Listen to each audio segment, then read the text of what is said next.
That's what I think you need to focus on. You start getting beyond that level of 3, and you can't be everything to everyone.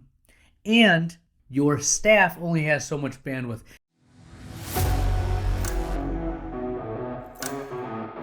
All right, my friends, the Ultimate OD Podcast.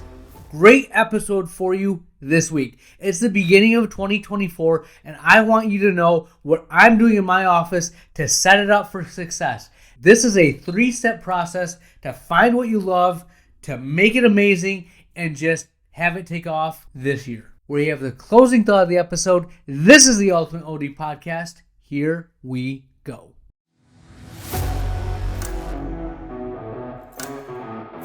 All right, my friends, the Ultimate OD Podcast. Thank you for tuning in, listening. Thank you for subscribing on YouTube. Please keep hitting me up. This is going to be a great year.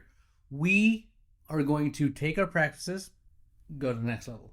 Right? To the moon? No? I don't know. But that being said, I just wanted to take a second and look at where we've been, what we talked about last year. We spent a lot of time of getting your vision, what it means to be the CEO of your practice, and finding your niche. That's kind of what I did. And the podcast itself is a reflection of what I'm going through, what I'm thinking about, and what I'm doing.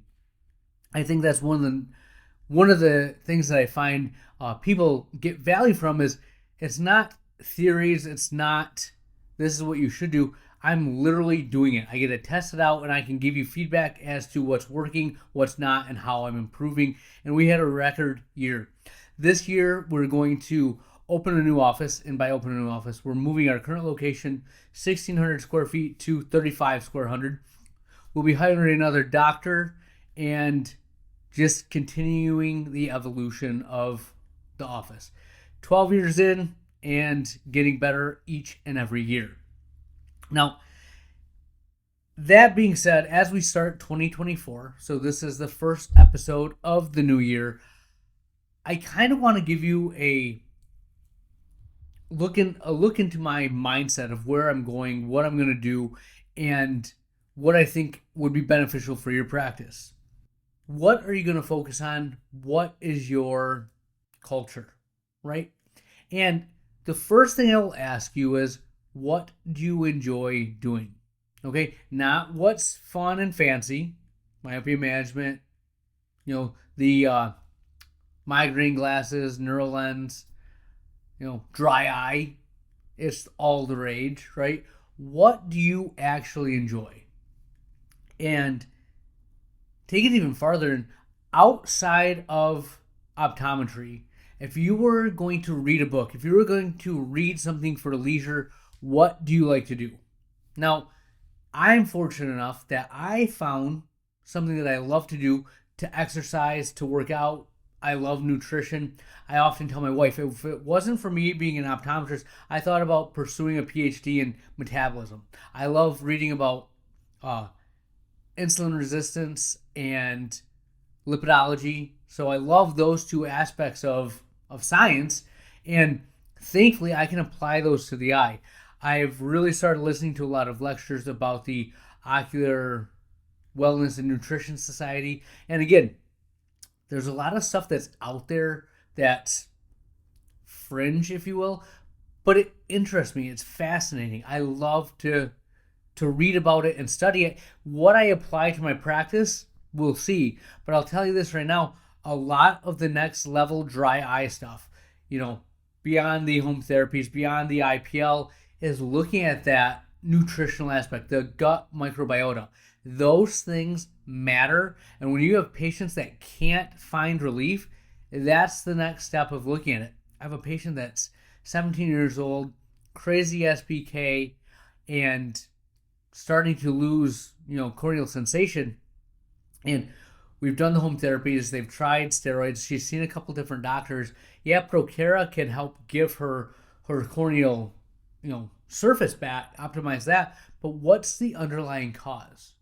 And honestly, that goes to blood work, gut microbiome, all these things that's next level. And it's just fun for me. It fits in with what I love and what I enjoy. So I'm going to do more of it. And I'll tell you this, if you have a passion for it, you're not only going to go to the next level, but Go be authentically you.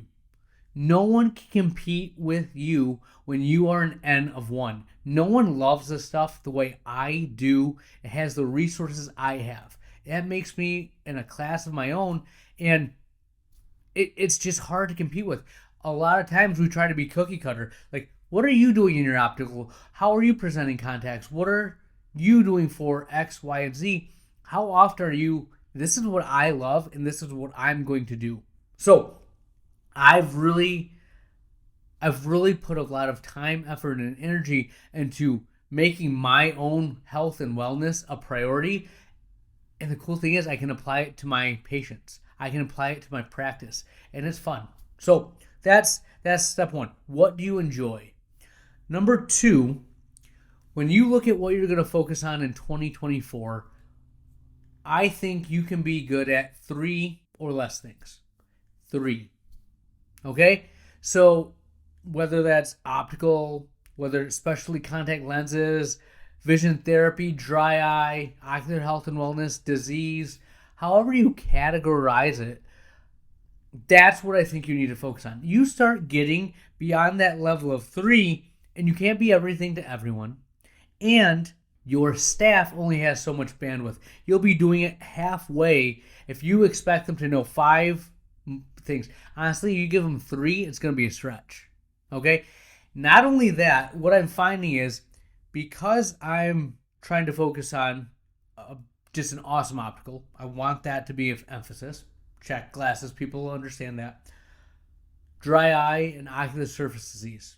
Okay, I've done a great job this past year in my mind getting that up to speed. I want to take it from 1.0 to 2.0, working on that. But my staff can only understand so much. They can only convey so much information. So as I'm taking that dry eye concept to the ocular health and wellness, so how do you prevent macular degeneration? How do you prevent diabetes from affecting your eye health? How do you take the dry eye 1.0 and make it 2.0 and look at the gut microbiota? I'm getting into the limits of what they're capable of.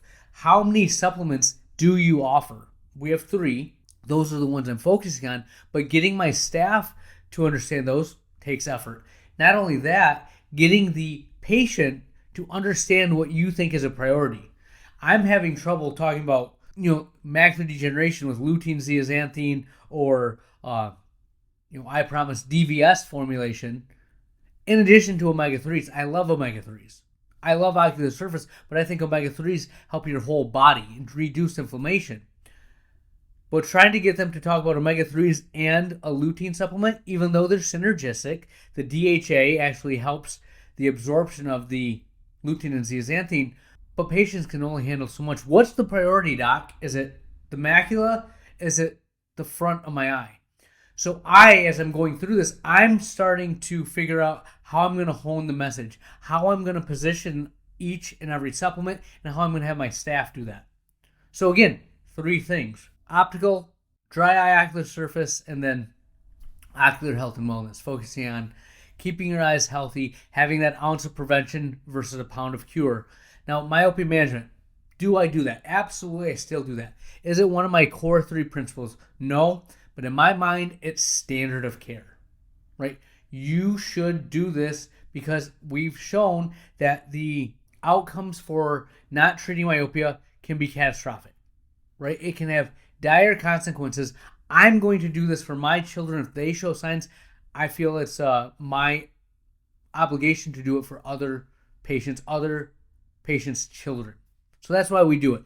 Is it a pillar? No. So I stick by the rule of 3. What 3 things are you going to be great at, and how are you going to do that? That's next step. All right. So we found out what we enjoyed. We found out our 3 things. That's what I've done here. The next step is, how do you make it work? Right? That's a question that I get constantly, and I'm sure you're wondering, yeah, I love it. How do I make it awesome? How do I make it part of my practice? I'm going to follow what you should never do, but I'm going to answer a question with a question is, let's say you wanted to start an ocular surface disease dry eye clinic. Just imagine that. And then take a step back and say, What would have to happen to make it not work, to make it be not successful? And you can instantly think of things that would make it not work for the patient, right?